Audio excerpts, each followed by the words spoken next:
Olá, famílias educadoras! Estamos aqui direto de Brasília, trazendo o primeiro episódio do Homeschooling é 10. E nessa primeira edição, quem está conosco é o Carlos Vinícius Reis. Boa tarde, Carlos. Boa tarde, pessoal. Boa tarde, Henrique. É um prazer ter você aqui conosco. O Carlos Vinícius, para quem não sabe, é diretor executivo da ANED e é membro do Comitê Global de Educação Domiciliar.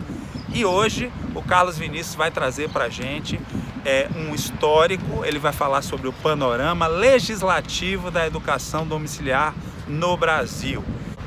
E é bom destacar então que desde o ano de 1988, quando foi promulgada a atual Constituição brasileira, nós tivemos diferentes projetos de lei sobre a educação domiciliar apresentados aqui nessa casa.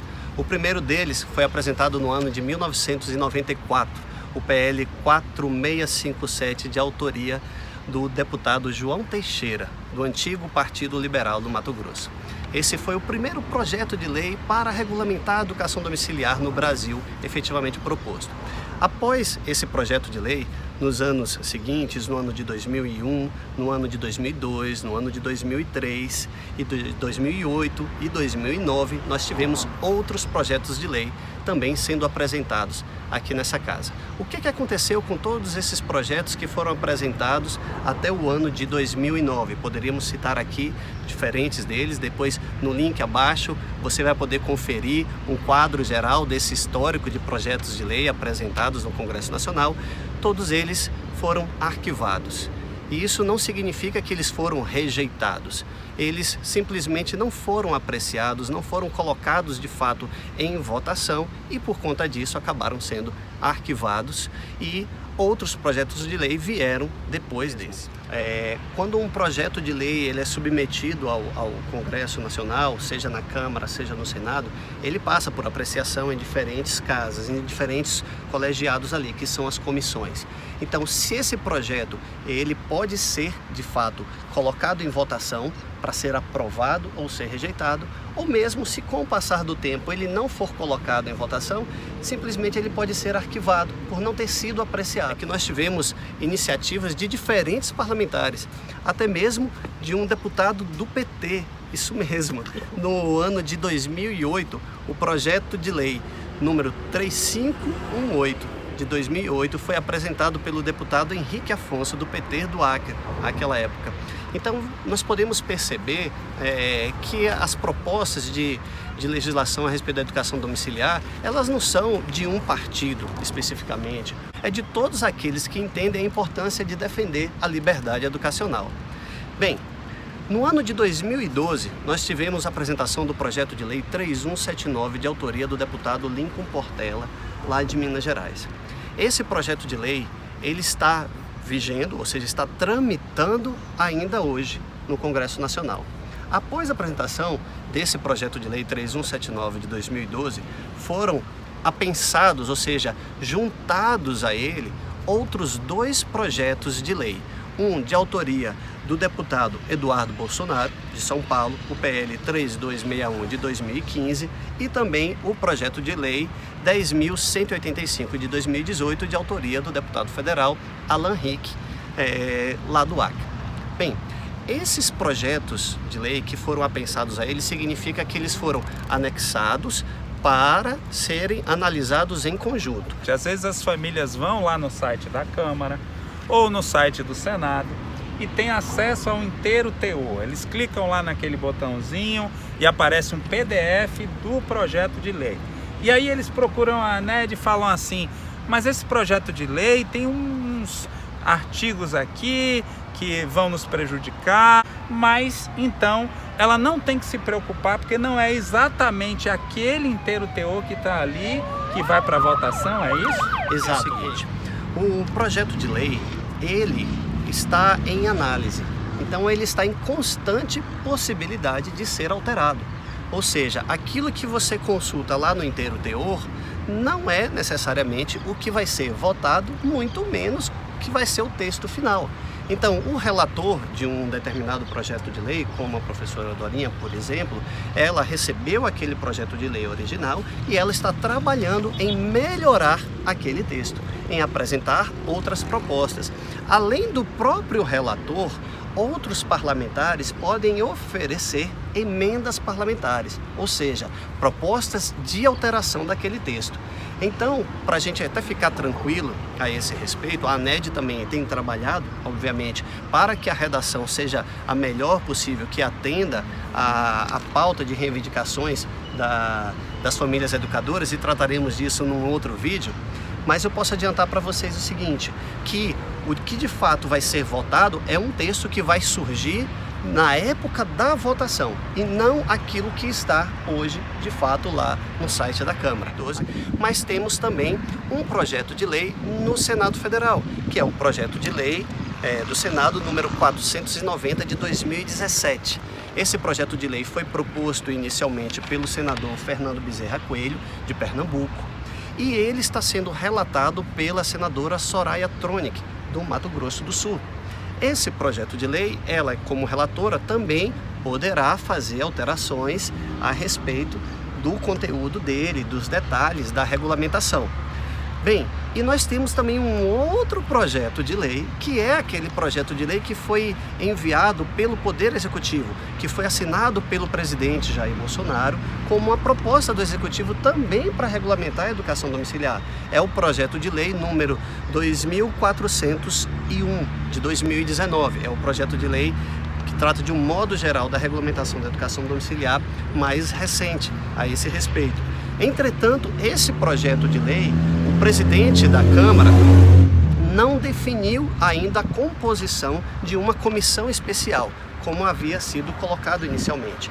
Esse projeto de lei, ele não tem ainda, então, um relator ou uma relatora definido para fazer a análise dele. Então, estamos aguardando, mas em todos esses projetos, a ANED tem buscado fazer as suas contribuições de melhoria do texto. Está aqui uma coisa importante, Vinícius, que as famílias também perguntam, é sobre o nosso trabalho. Até onde nós temos ingerência? A ANED, ela não pode propor uma lei, a não ser se fosse uma iniciativa popular, né? Um projeto de lei de iniciativa popular que envolveria a gente colher assinaturas de pelo menos, salvo engano, 1% da população, e aí poderia ser um projeto de lei de iniciativa popular. Mas no caso aqui estamos... 2 milhões de assinaturas, né? Mais ou menos. Então, a ANED atua num ponto de vista de articulação, de chegar junto aos parlamentares, eles quem têm autonomia tanto de apresentar projetos de lei, de efetivar ou não alterações sobre esses projetos de lei.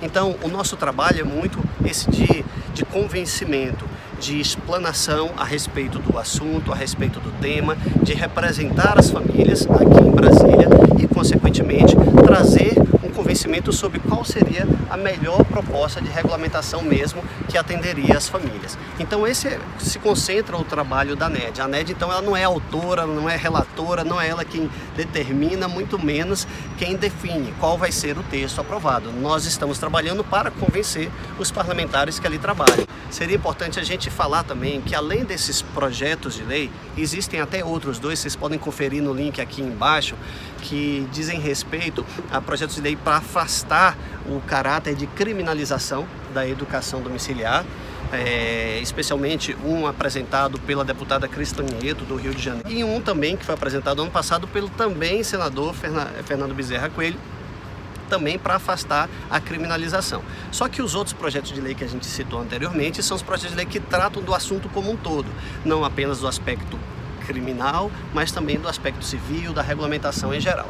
Só que também existem outros instrumentos dentro do Poder Legislativo para tratar do tema, não necessariamente para regulamentar, para aprovar, mas para trazer a discussão, que são as audiências públicas, que são os seminários. Então, muitas vezes você já viu um vídeo, uma transmissão de uma audiência pública. Essas audiências, elas são convocadas pelos parlamentares, não é a ANED quem convoca a audiência pública, são convocadas pelos parlamentares para conversar mais a respeito do tema, para chamar representantes de diferentes entidades. E, claro, que terão outros momentos onde acontecerá a votação desses projetos de lei. Esse é o mais importante, então. Exatamente. Então, esses projetos de lei serão votados nessa comissão. Se aprovados nessa comissão, eles podem seguir para outra comissão ou mesmo, a depender da situação do regimento, irem direto para o plenário, para o voto já do colegiado como um todo, de cada uma dessas casas. Se um projeto de lei é aprovado primeiramente no Senado, ele sai do Senado e vai para a Câmara dos Deputados, porque na Câmara dos Deputados ele vai receber a revisão daquela primeira votação. E se foi aprovado primeiramente na Câmara, ele sai da Câmara e vai para o Senado. E assim se dá o trâmite dessa análise e votação legislativa.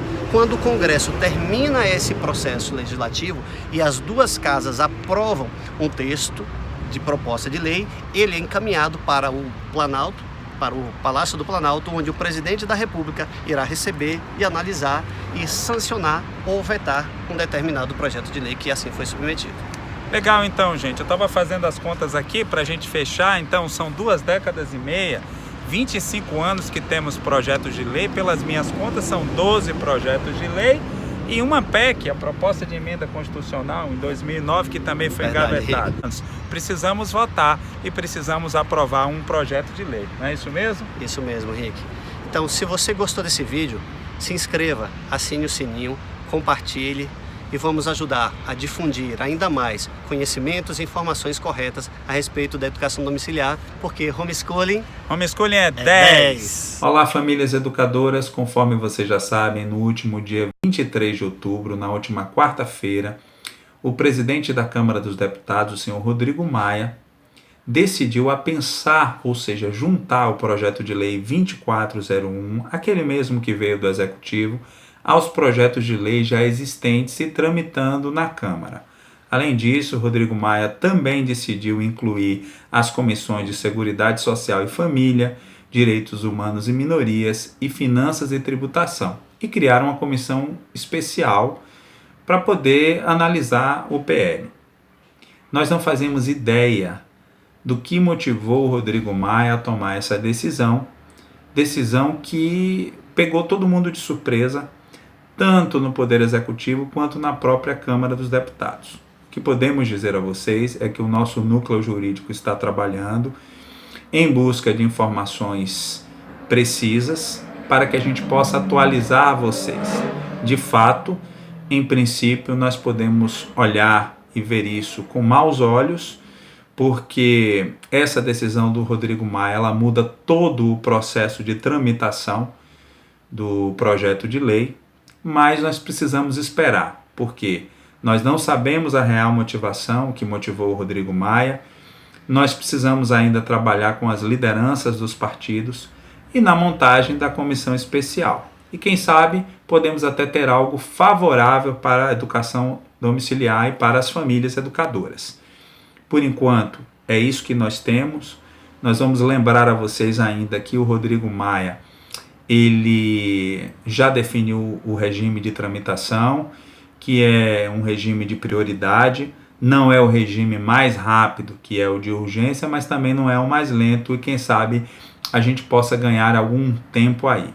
O fato é que agora é hora de não fazermos especulações desnecessárias, de buscarmos ser sóbrios, esvaziar nossas ansiedades, e assim que tivermos de fato algo consistente, nós atualizamos vocês. Até lá, um forte abraço.